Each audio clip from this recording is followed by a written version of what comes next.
Hey guys, Nthefastlane here. I'm going to show you how you can replace your Schrader valves without ever evacuating the system. First I'm going to explain it to you, then I'm going to show you how you can do it yourself. If there was ever a word for this, it would be called the switcheroo. Here's the tool, and I'm going to show you how it works.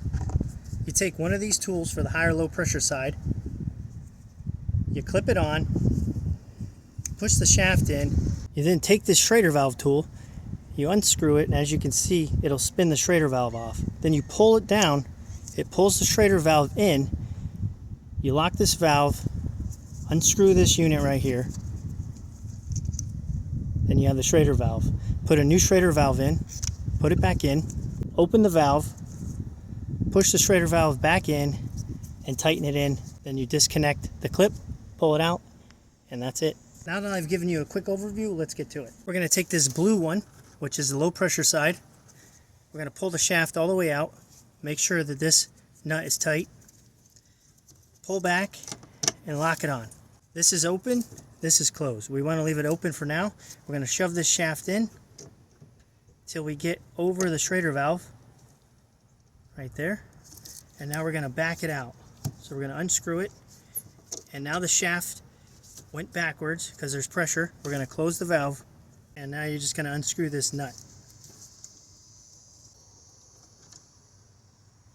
As you can see, there's the Schrader valve. Now this is a new Schrader valve, so I'm going to put this one back in. But you get the idea. The Schrader valve just attaches right there, and it holds it, pulls it out. Now we're going to put it back in. Going to tighten down this nut. Going to open the valve, and you got a little pressure, so you're going to have to push it in. Push forward and turn, and it should tighten down. There we go. Now it's nice and tight. Now we pull the shaft back, close the valve, and disconnect. Now there is a trick to it.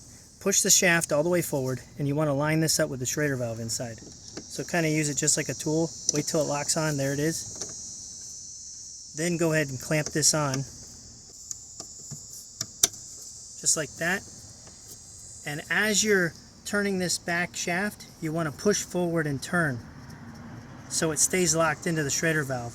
Then the pressure is going to release and it'll come back, then you lock the valve. So as you just saw, we just changed out a Schrader valve without losing any refrigerant or even opening the system.